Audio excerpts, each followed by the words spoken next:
Hey everyone, Melissa here. Welcome to your Melissa Moments.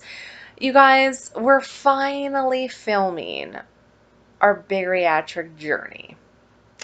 So, for those of you who have watched all my videos, I did do a bariatric video a long time ago, just kind of giving you the background of me and why I'm at the spot I'm at.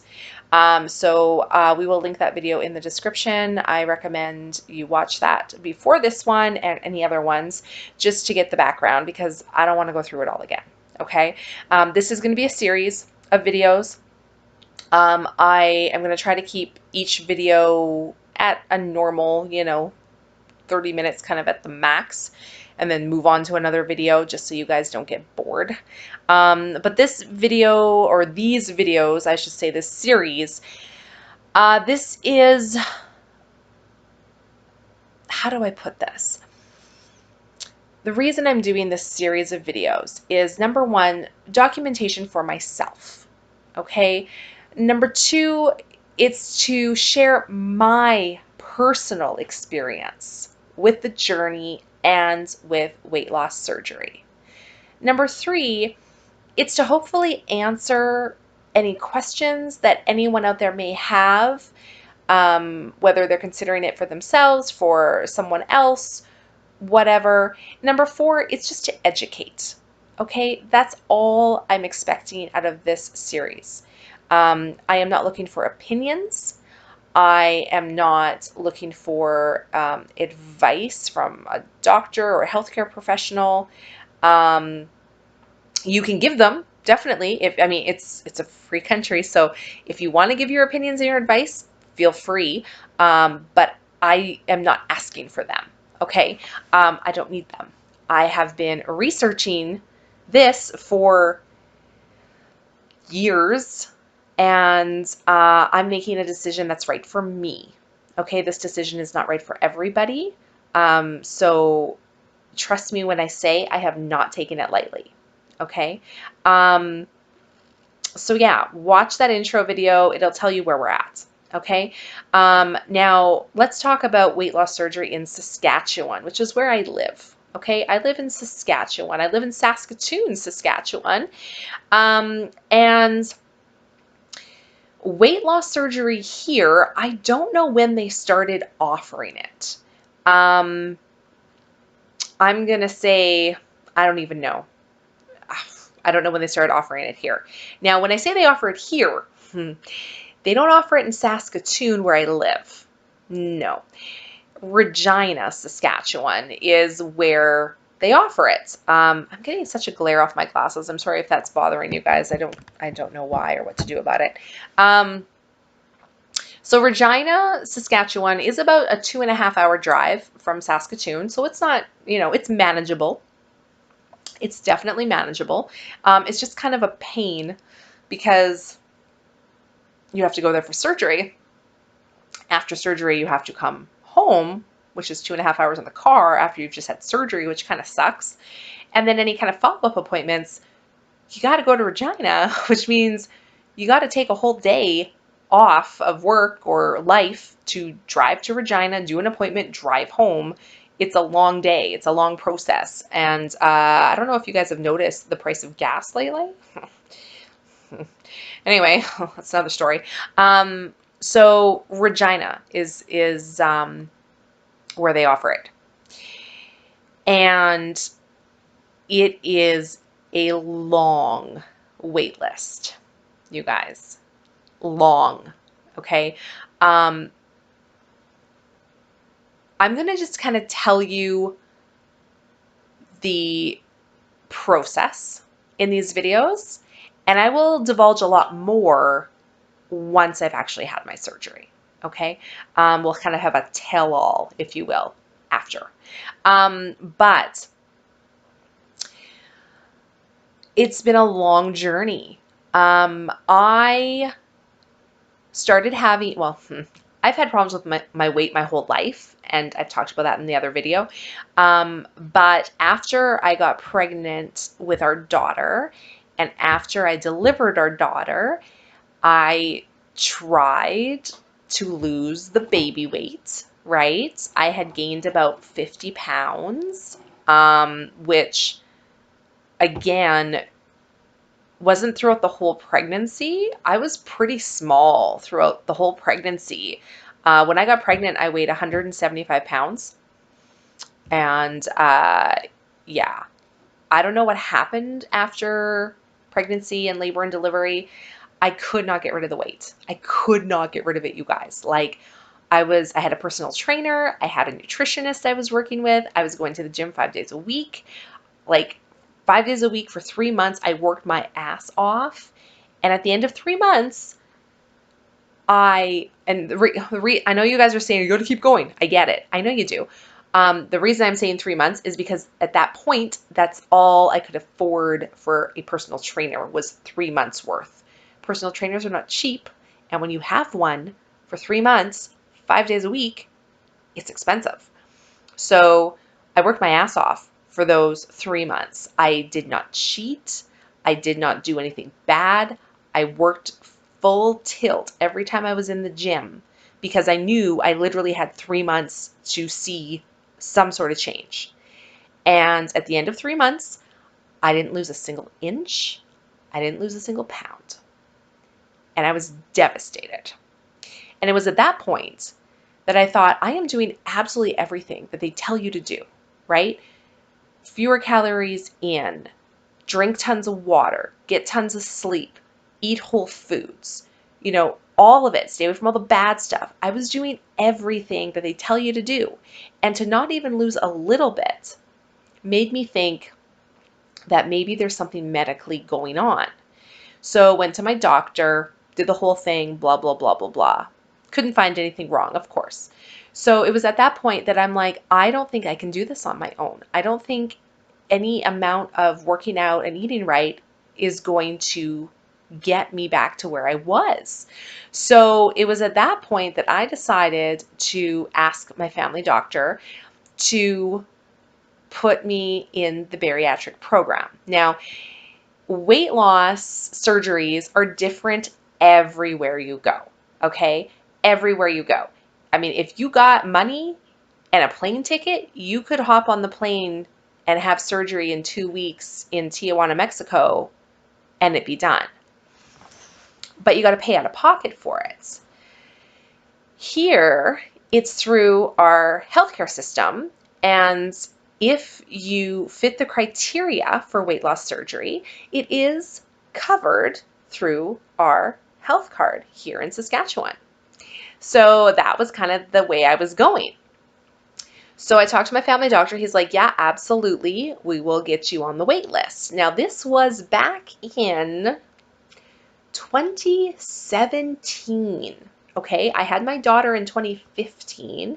It might have even been 2016, to be honest with you, because I had her in October of 2015, and it was somewhere late 2016, early 2017 is when I asked my family doctor to go on the wait list. Now, at that time, for me, I felt like I had put on a lot of weight and I couldn't get rid of it. I had to go down to Regina to meet with the surgeon to be approved to get put on the wait list.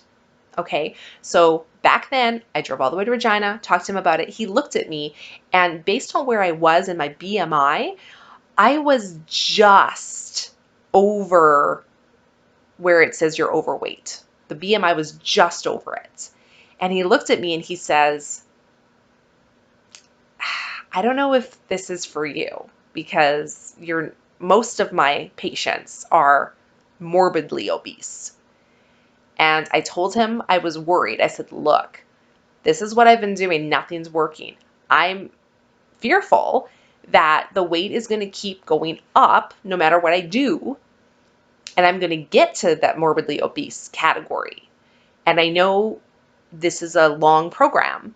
So I'm asking to be put on the wait list. If something happens where I end up losing the weight on my own or whatever, great, but could you please put me on the wait list? So he agreed. He's like, okay, I'll put you on the wait list, but I don't think you need it. And I'm like, okay, perfect. So I went on the wait list back in let's say 2017, early 2017, okay?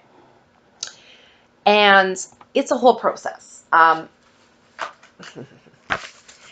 There's a whole process, okay? And there's lots of literature. So I'm going to go through it.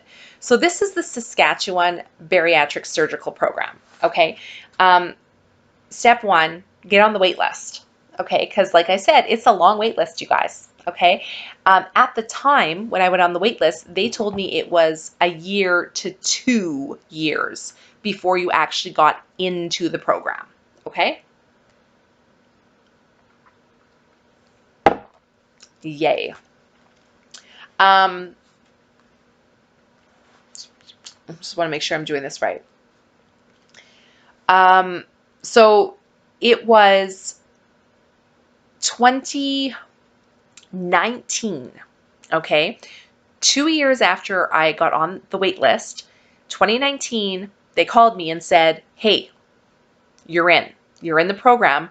Do you still want to be in the program? I said, yes, please, because 2 years later, by 2019, I was right. The weight crept right up there and kept going.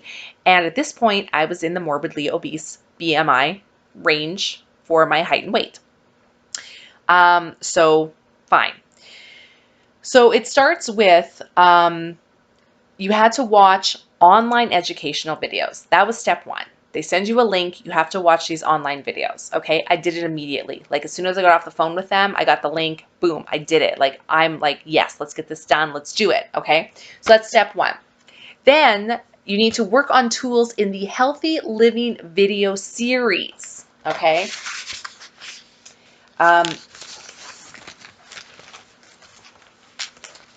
So it's a whole thing here. So for example, I'll give you some examples. It says, after watching the Healthy Living modules, please complete the worksheet and bring it to your next appointments. Okay, so questions. What unhelpful eating behaviors shown in the modules were you able to identify with or relate to? So what happens in Saskatchewan, very different from Tijuana. When you go to Mexico and get weight loss surgery, you pay them money, they do the surgery, you're done. They don't, at least they didn't, I can't speak for today. They don't educate you, okay? Most people, not all, but most people have a problem with eating, and that is why they are overweight, whether they eat too much, whether they eat the wrong thing, whatever it is. So a lot of times it can just be an educational thing where they just don't know what's unhealthy and what, is healthy. And I know most people are looking at that and like, well, how can you not know a bag of chips is unhealthy? Like, how can you not know that? You know what? Honestly, you'd be surprised. People don't know that. Even my own husband, who is honestly the smartest person I know, he thought fish and chips was a healthy meal because it's fish. I had to point out to him that it's battered, it's deep fried, and so are your French fries. And there's no vegetables there. And, it's like, so honestly, if you don't know, if you've never been taught that in your life, how are you going to know, right? So a big part of the Saskatchewan program and why it's so long is they want to educate you, because weight loss surgery, I'll be the first to tell you, it is not an easy way out. It is not. It is difficult. It is hard. And it's a tool. If you don't change your behaviors, if you don't educate yourself, it's not going to work for you long term. It's not. I guarantee that. So a big part of it is they want to teach you. They want you to learn. They want you to start discovering what your bad eating behaviors are and start changing them, right? Start forming healthier habits. So that's what it's all about. So there's a whole bunch of things here. So they, what other helpful strategies to cope with stress that's not food related? What else could you do besides eat? Because a lot of people are stress eaters, right? If they're stressed, they eat a lot of food. They binge on it. Or if you're like me, when you're stressed, you don't eat, which honestly is just as bad. So you have to go through this. There's a whole bunch. There was like 3 different modules, okay? So you go through those modules. Got it. Then you do a bariatric basics class, okay? That one has to be done in person in person. Now, I believe this one they did have, because a lot of their patients are not in Regina, they're from all over. So this one, I could actually go here in Saskatoon to the Royal University Hospital. They had a room set up and they did it basically via Zoom, but it was at the hospital in like a conference room. And not everybody, but there were, I don't know, I want to say 6 to 8 of us who are in the program who were there. So that one I did October 28th of 2019. Okay, so waitlist 2017, first in-person class, end of October 2019, just to give you a timeline, okay, because this has been a long road. So that was the bariatric basic class, okay? I honestly, to this day, I can't remember exactly what we talked about in that class, but that's fine. Then there was a craving change class, okay? This one was January 27th of 2020, okay? So like 3 months after the first class was my second one. This one was a virtual class, okay? That one is here, Craving Change. So it's basically a how-to guide for changing your relationship with food, okay? They're trying to get you to figure out your issues and find ways to change it. So it's a whole thing. They go through environmental influences. They give you a lot of coping mechanisms. They do all this kind of stuff. Things like,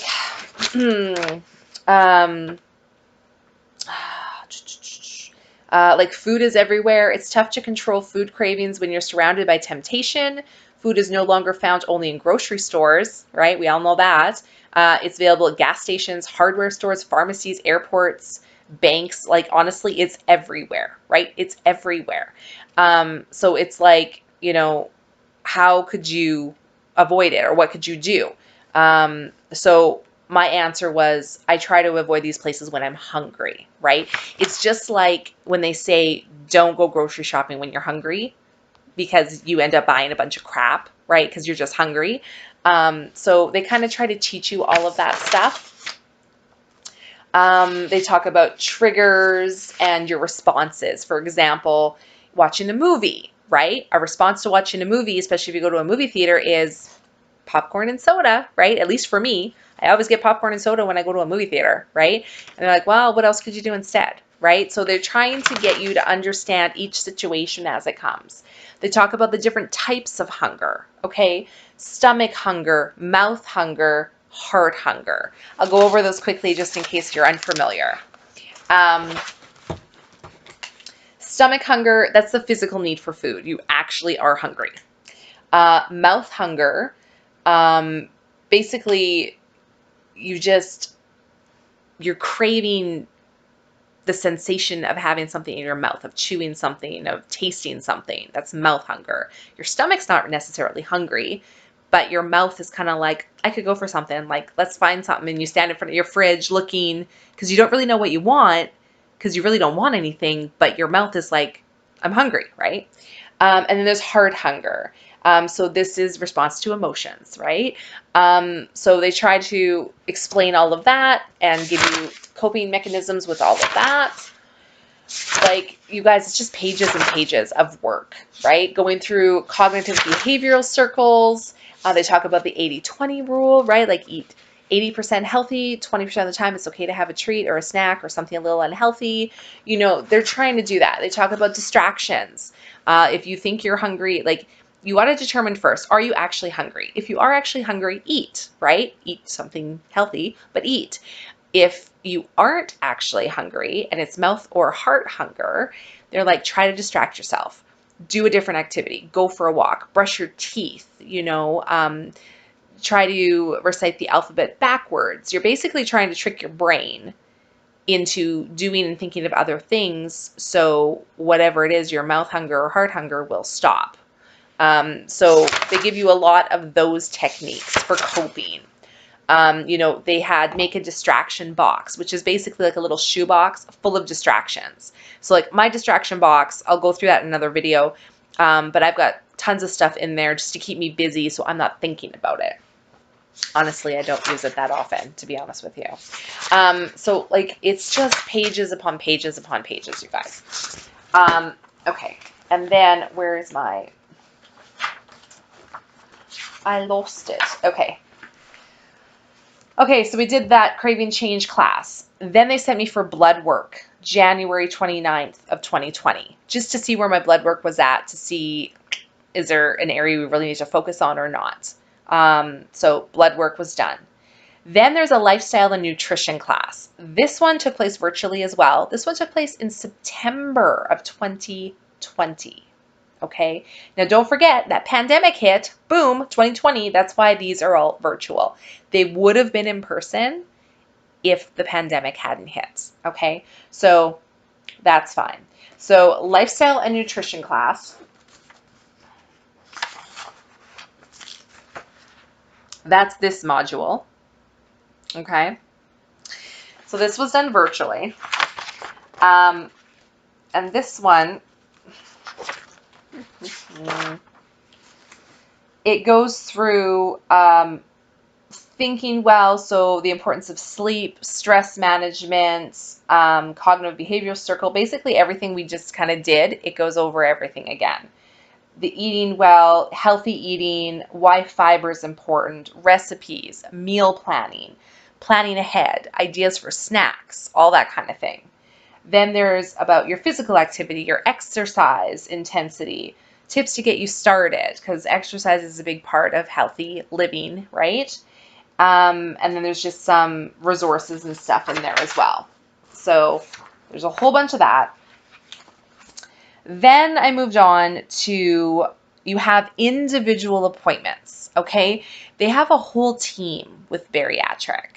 There is a registered nurse, a social worker, a dietitian, and a physical therapist, of course, besides the surgeon. So you have individual appointments with all four of those people. Again, because of the pandemic, mine were done virtually. So basically, they want to find out, are you ready for surgery? Are you where you should be? Are you making positive changes? Are you taking this seriously? Because there's a long wait list, and if you're not going to take this seriously, then they would rather get rid of you and bring in someone that really needs it, that is really taking things seriously, which I think is a good thing, right? So I met with all four of them virtually. None of them had any concerns about me. I've already been through this once before. I talked about that more in the first video. So I kind of already had a lot of just what worked for me, what didn't. I already kind of went through that and dissected everything, and I knew what I had to do and how to do it. So I was already pretty prepared. So no one had any concerns, so that was all good. These appointments took place virtually on May 26th of 2021. Okay? So I went on the wait list in 2017. We're already 4 years into this process. And that only puts me here. We still have this step, this step, this step, this step, and this step. So it's a long thing. Now, don't get me wrong. The pandemic definitely slowed things down. Definitely. But even without the pandemic, it's a long process. So if you guys are thinking of this, if you're considering it, I always say go on the wait list now, because you got years ahead of you before you're actually going to have surgery, if you have surgery. So that's my advice. Okay. Now, after those appointments, I had a follow-up appointment as required with the social worker, dietitian, and physiotherapist. So my follow-up ended up being December 2nd of 2021. Okay. That's 7 months after my initial appointment with them. I had a follow-up. Again, they're checking in, seeing how things are going, just making sure that you have improved from the last time they talked to you and that you're doing all the right things. Again, no one had any concerns with me. Everything was good. Okay. Then we move on to what they call a pre-surgical class. Okay. This is basically preparing for surgery. So this is where they talk about the surgery. They tell you what they do. They tell you the possible complications that can happen from the surgery. They talk about what the positive things after the surgery could be. They talk about that. They answer any questions, that whole thing. This was also done virtually. This was done January 28th of 2022. Okay. So this is all fairly new for me. So there was January 28th is when, did I do that right? I think so. 21, 22. Yes. My dates are all mixed up, you guys. It's been a long time. So that was on January 28th, recently. Okay, recently, you guys, it just happened. We're in April. This just happened. So that's great. Why do I have this the 28th? That couldn't have been the 28th.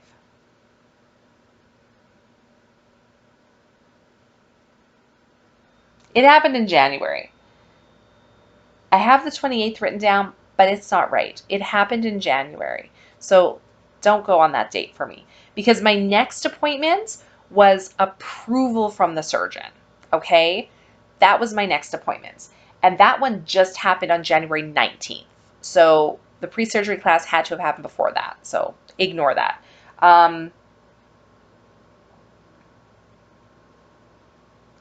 I honestly think that happened the same day. Let's say that. January 19th, I had to drive to Regina. They did have a class. Honestly, it was the surgeon showing us a few slides that we'd already seen a million times, asking if we had questions. I'm pretty sure that was the pre-surgical class. It was pretty stupid.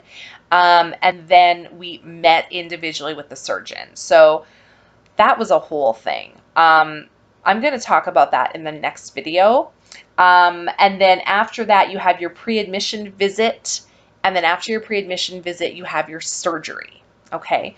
So that's basically how it goes.